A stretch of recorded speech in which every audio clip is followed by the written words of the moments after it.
ನಮಸ್ಕಾರ ಸ್ನೇಹಿತರೆ. ನೇಹಾ ಹಿರೇಮಠ ಅವರ ಪ್ರಕರಣ ರಾಜ್ಯಾದ್ಯಂತ ಅಷ್ಟೇ ಅಲ್ಲ, ಇಡೀ ರಾಷ್ಟ್ರಾದ್ಯಂತ ಸುದ್ದಿ ಆಗಿರೋದು ನಿಮಗೆಲ್ಲ ಗೊತ್ತೇ ಇದೆ. ಅದು ಹತ್ಯೆ ಆದ ಮೇಲೆ ಪ್ರಕರಣಕ್ಕೆ ಸಿಗ್ತಾ ಇರ್ತಕ್ಕಂಥ ಟ್ವಿಸ್ಟ್ ಮೇಲೆ ಟ್ವಿಸ್ಟ್ಗಳು ಎಂತವರಿಗೂ ಶಾಕ್ ಕೊಡುತ್ತೆ. ಹಂತಕ ಫಯಾಜ್ ಅರೆಸ್ಟ್ ಆದ ಮೇಲೆ ನೇಹಾ ಮತ್ತು ಫಯಾಜ್ ಅವರ ಖಾಸಗಿ ಫೋಟೋಗಳನ್ನು ವೈರಲ್ ಮಾಡಿದ ನಂತರ ಅನೇಕ ಘಟನೆಗಳು ನಡೀತು. ನೇಹಾ ಹಿರೇಮಠ ಅವರ ಮನೆಗೆ ರಾಜಕಾರಣಿಗಳು ಭೇಟಿ ಸಹ ಕೊಟ್ರು. ಇದು ಪೊಲಿಟಿಸೈಸ್ ಆಗಿರೋದಂತೂ ಗ್ಯಾರಂಟಿ. ಎಲ್ಲಿ ರಾಜಕೀಯ ಪಕ್ಷಗಳು ತಮ್ಮ ಲಾಭಕ್ಕಾಗಿ ನೇಹಾ ಹಿರೇಮಠ ಅವರ ಕೇಸ್ನ ಮುಚ್ಚಾಕ್ತಾರೋ ಅನ್ನುವ ಅನುಮಾನಗಳು ಈಗ ಎಲ್ಲ ಕಡೆ ವ್ಯಕ್ತವಾಗ್ತಾ ಇದೆ. ಸರ್ಕಾರ ಈ ಕೇಸ್ಗೆ ಸಂಬಂಧಪಟ್ಟಂತೆ ಆಲ್ರೆಡಿ ತನಿಖೆಗೆ ಆದೇಶ ಮಾಡಿದೆ. ಸಿಐಡಿ ತನಿಖೆಗೆ ಒಪ್ಪಿಸಲಾಗಿದೆ. ಪ್ರಾರಂಭಿಕ ಹಂತದಲ್ಲಿ ಕಾಂಗ್ರೆಸ್ ಸರ್ಕಾರದ ವಿರುದ್ಧನೇ ಕಾಂಗ್ರೆಸ್ನ ಕಾರ್ಪೊರೇಟರ್ ಆಗಿರ್ತಕ್ಕಂಥ ನೇಹಾರ ತಂದೆ ನಿರಂಜನ್ ಹಿರೇಮಠ ಅವರು ವಾಗ್ದಾಳಿ ಮಾಡಿದ್ರು. ಈಗ ಉಲ್ಟಾ ಹೊಡೆದಿದ್ದಾರೆ. ನಾನು ದುಃಖದಲ್ಲಿ ಆ ಮಾತುಗಳನ್ನ ಆಡಿರಬಹುದು.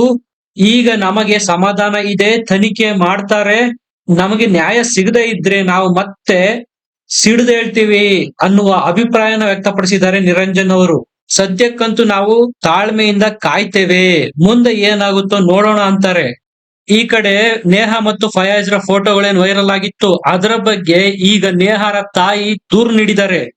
ಈಗಾಗಲೇ ಸ್ವತಃ ನಿರಂಜನ್ ಹಿರೇಮಠ ಅವರೇ ಈ ರೀತಿಯ ಖಾಸಗಿ ಫೋಟೋಗಳನ್ನು ಅರಿಬಿಟ್ಟು ನಮ್ಮ ಮನೆತನದ ಗೌರವಕ್ಕೆ ಕುಂದು ತರ್ತಾ ಇದ್ದಾರೆ ಅಂತ ಕಿಡಿಕಾರಿದ್ರು. ಈಗ ಅದೇ ಫೋಟೋಗಳ ಬಗ್ಗೆ ಒಂದು ದೂರು ದಾಖಲಾಗಿದೆ. ಇದು ಈಗ ಆಘಾತಕಾರಿ ವಿಚಾರ. ಇದನ್ನು ದಾಖಲಿಸಿದವರು ಬೇರೆ ಯಾರು ಅಲ್ಲ, ಸ್ವತಃ ನೇಹಾರ ತಾಯಿ.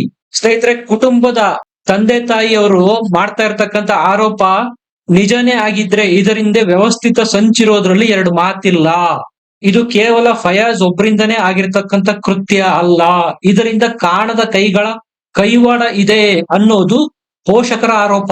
ಸ್ನೇಹಿತರೆ, ಸ್ವತಃ ಫಯಾಜ್ ಅವರ ತಾಯಿನೇ ಹೇಳಿದ್ರು, ಫಯಾಜ್ ಓದಿನಲ್ಲಿ ತುಂಬಾ ಮುಂದಿದ್ದ, ಪ್ರೀತಿಯ ಬಲೆಗೆ ಬಿದ್ದಿದ್ದ, ನೇಹಾರನ್ನು ಪ್ರೀತಿ ಮಾಡ್ತಾ ಇದ್ದ, ಇಬ್ರು ಮದುವೆ ಸಹ ಆಗೋದಕ್ಕೆ ನಿರ್ಧಾರ ಮಾಡಿದ್ರು. ಆದ್ರೆ ಇದೆಲ್ಲವನ್ನು ಅಲ್ಲಗಳಿತಾರೆ ನೇಹಾ ಕುಟುಂಬದವರು. ಫಯಾಜ್ ನೇಹಾರ ಹಿಂದೆ ಬಿದ್ದಿದ್ದ, ಪ್ರೀತಿಸು, ಮದುವೆಯಾಗುವಂತ ಕಾಡ್ತಾ ಇದ್ದ, ಮತಾಂತರಕ್ಕೂ ಸಹ ಪ್ರಯತ್ನ ನಡೆಸಲಾಗಿತ್ತು ಅಂತೆಲ್ಲ ಆಕ್ರೋಶ ವ್ಯಕ್ತಪಡಿಸಿದ್ರು ಕುಟುಂಬದವರು. ಕೊಲೆ ಮಾಡುವ ಬೆದರಿಕೆ ಥ್ರೆಟ್ಸ್ ಗಳು ಈ ಹಿಂದೆನೆ ಬಂದಿತ್ತಂತೆ. ಸ್ವತಃ ಕುಟುಂಬದವರೇ ಇದನ್ನ ಕನ್ಫರ್ಮ್ ಮಾಡ್ತಾರೆ. ಆದರೆ ಇದರ ಬಗ್ಗೆ ಮುನ್ನೆಚ್ಚರಿಕೆ ಯಾಕೆ ತೆಗೆದುಕೊಳ್ಳಲಿಲ್ಲ ಅನ್ನೋದು ಈಗ ಜನರು ಕೇಳ್ತಾ ಇರ್ತಕ್ಕಂಥ ಪ್ರಶ್ನೆ. ಈ ಮಧ್ಯೆ ವೈರಲ್ ಆಗಿದ್ದಂತ ನೇಹಾ ಫಯಾಜ್ ಅವರು ಜೊತೆಗೆ ತೆಗೆಸಿಕೊಂಡಿದ್ದಂತ ಫೋಟೋಸ್, ಸ್ವೀಟ್ ತಿನ್ನಿಸ್ತಾ ಇರೋದಾಗಿರ್ಬೋದು, ಎತ್ತಿಕೊಂಡಿರೋದಾಗಿರ್ಬೋದು, ಪರಸ್ಪರ ಜೊತೆಯಲ್ಲಿ ನಿಂತು ತೆಗೆಸ್ಕೊಂಡಿರೋ ಫೋಟೋಸ್ ಆಗಿರ್ಬೋದು, ಇದೆಲ್ಲ ವೈರಲ್ ಆಗಿತ್ತು.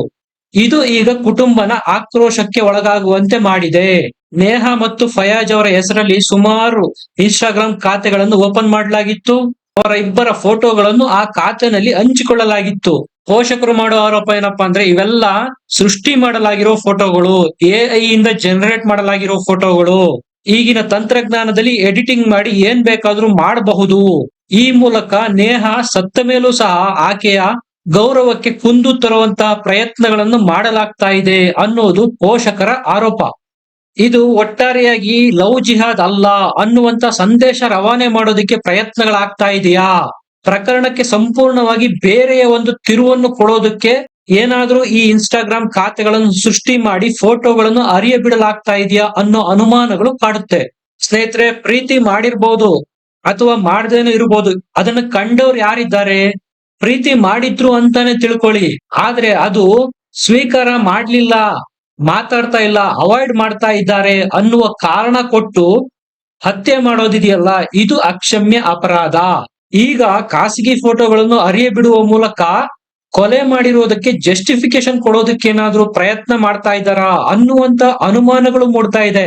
ಇದು ಈಗ ಪೋಷಕರನ್ನು ಕೋಪಗೊಳ್ಳುವಂತೆ ಮಾಡಿದೆ. ಹಾಗಾಗಿ ನೇಹಾ ಅವರ ತಾಯಿ ಪೊಲೀಸ್ ಠಾಣೆ ಮೆಟ್ಟಿಲೇರಿದ್ದಾರೆ. ಕಂಪ್ಲೇಂಟ್ ಕೊಟ್ಟಿರತಕ್ಕಂತ ಕಾಪಿಯನ್ನು ನಾವು ನಿಮಗೆ ಪ್ರದರ್ಶನ ಮಾಡ್ತಾ ಇದ್ದೀವಿ. ಇತ್ತೀಚೆಗೆ ಮತ್ತೊಂದು ಫೋಟೋ ವೈರಲ್ ಆಗಿದೆ ಸ್ನೇಹಿತರೆ. ಅದು ನೇಹಾರ ಸಹೋದರ ಫಯಾಜ್ ಜೊತೆಗೆ ಮತ್ತು ನೇಹಾ ಜೊತೆಗೆ ಇರೋದು. ಇದರಲ್ಲಿ ಸಂದೇಶ ಏನನ್ನು ಕೊಡೋದಕ್ಕೆ ಹೊರಟಿದ್ದಾರೆ, ಪ್ರಕರಣದ ತನಿಖೆ ದಿಕ್ಕನ್ನೇನಾದ್ರೂ ಬದಲಿಸಬೇಕು ಅನ್ನೋದು ಈ ಸಂಚಿನ ಹಿಂದಿದೆಯಾ, ಪ್ರಕರಣನ ಮತ್ತೊಂದು ದಿಕ್ಕಿಗೆ ಬದಲಾಯಿಸೋದಿಕ್ಕೆ ಏನಾದ್ರೂ ಕಾಣದ ಕೈಗಳು ಪ್ರಯತ್ನ ಮಾಡ್ತಾ ಇದೆಯಾ ಅನ್ನುವಂತ ಅನುಮಾನಗಳು ಈ ಸಮಯದಲ್ಲಿ ಮೂಡೋದಂತೂ ಸಹಜ. ಹಾಗಾಗಿ ನೇಹಾ ಅವರ ತಾಯಿ ಈಗ ಪೊಲೀಸ್ ಠಾಣೆ ಮೆಟ್ಟಿಲೇರಿದ್ದಾರೆ.